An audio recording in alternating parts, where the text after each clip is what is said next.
You can take over. Go for it. Well, no, I was just going to ask you guys, like, how, because you guys don't seem to have gone down the audience capture route. Like, you seem to have, like, I feel like I'm talking to the same person I talked to like 8 years ago. Like, how have you guys avoided the trappings of that? Do you just not, I'm going to guess that you don't look at like the comments or your replies very often. Very rarely do I look at any comments. The only way I interact with fans is if they, and it's, is if they join our Patreon and they give us $50 a month. And then they join our Discord, and then I literally game with them all night and like shoot the shit with them. And the group of guys in there are awesome. I'll sort of lean on them for like if they thought a show was good or not.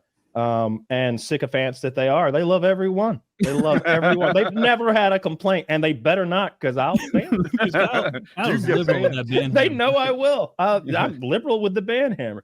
No, like, but I really, it's the opposite though. Like I feel like they'll be like, what happened there? And I'm like, look, we didn't book that guy. I don't know who booked that guy. We didn't know he was going to have a fried brain from the mushrooms. We didn't know. We just had him on. Yeah, I like that guy. Did you have somebody come on that was tripping balls? Yeah, he wasn't at the time, but he had some.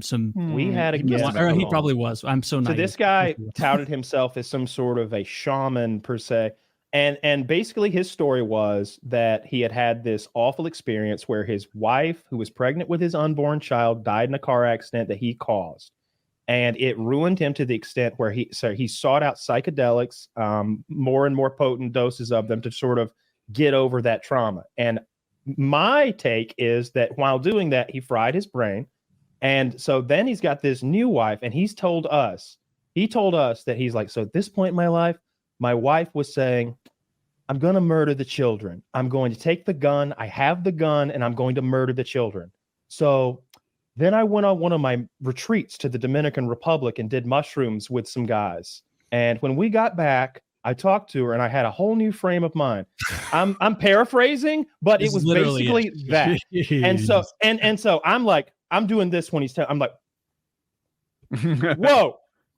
Your wife said she was going to murder the children, and she had the means, which means she's thought about this a good bit, went and gotten the gun. She has the gun, and you went to another country to do drugs. I love drugs, and travel's fun, and I hate kids. But my take is that you're a piece of shit, dude. How do you leave your kids behind with a murderer who's telling, like, are you insane? I didn't go that hard. You just went there? I went a little bit softer than that, and it devolved quickly. I may have been rude to him. You know, I smoke every show, and I don't really remember these things too well. I enjoyed it. But I think I was pretty mean to him, and he deserved one in it. every 30, 50 guests, Kyle will decide, I've had enough of this guy. I'm not interested in his return, so I'm going to lay it down. Sometimes they'll just fucking liars. Like there's one guy, and look, I hate a fake badass. I'm not a badass. I don't want to get in a fight.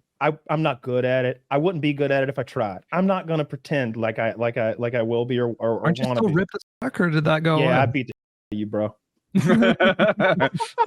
I'd smoke you. See? Now you see like my arm up. You can't. I'll just keep you back. I got the long arms. So he's got reach. I snap those in half with my jiu-jitsu training. Please. You know about the UFC I watch? I'm a real tough guy. I watch the UFC. I'm not. There are guys who are like what I'm like pretending to be, right? There are those douchebags. Yeah. But we had a guy on who was like I can't remember what kind of badassery he was claiming he'd done, but he was like, yeah, my stepdad stabbed me, and I was like, oh, you stabbed me. And I ran away off into the woods, and sewed it up myself, and I think I just went, no, you didn't. It was like that. It was like in Billy Madison when he's like, me and her got it on, and Adam Sandler's like, no, you didn't. Yeah, but this guy I knew, him and her did the thing. He's like, no, they didn't. Yeah, but you can imagine what it'd be like if they did. That's a solid 30-year reference right there. Or what, 25-year reference? Yeah. 8% of our audience, according to my made-up statistics, got that one. I've seen that movie. It's a great movie. So he's claiming that he got stabbed and that he stitched himself. And I'm like, no, you didn't. No, you didn't. Show me the scar. Show me, bro. Show me where you got stabbed with a kitchen knife and pulled it out of your body and sewed it up yourself, because you didn't. You fucking didn't. Yeah. And that was absurd. But yeah, the mushroom one that's happened, Kyle will do that from time to time. But as far as like the audience retainer or whatever that was called, audience training, audience capture. Audience capture. Yeah. Like it was probably 5-6 years ago now, and it was actually a Sam Hyde clip that I saw that like changed my perspective on it, because I used to like read comments a lot more, forums, all that, and I saw a video from him that was like him talking about that, and obviously he's a big figure, a lot of people talking about him, and he was like, everyone knows how negative it is and bad for your psyche to like read bad things about yourself online if you're a content guy. Like that's negative.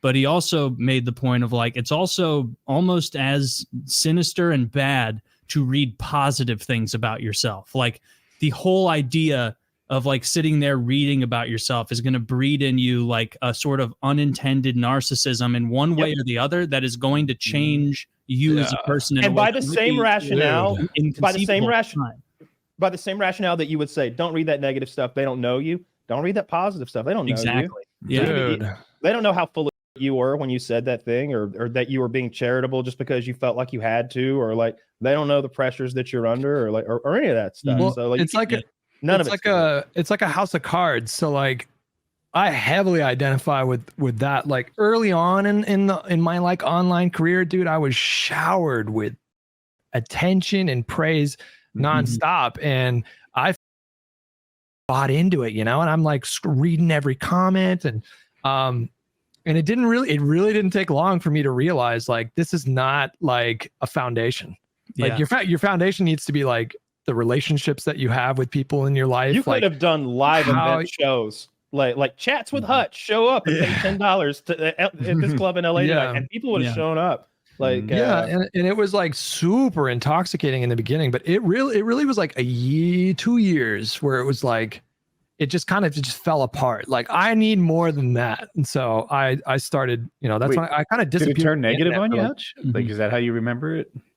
It just wasn't the like I remember getting like really depressed towards the end of Machinima, and it was no longer work. It was like a drug that stopped working. It was like, I was in a position where I was like, okay, well, I have this hosting gig and I still have this like good job. And now they're paying me a lot better, but I'm just like miserable. And it just, and that became like an inception idea where it just kind of went down from there.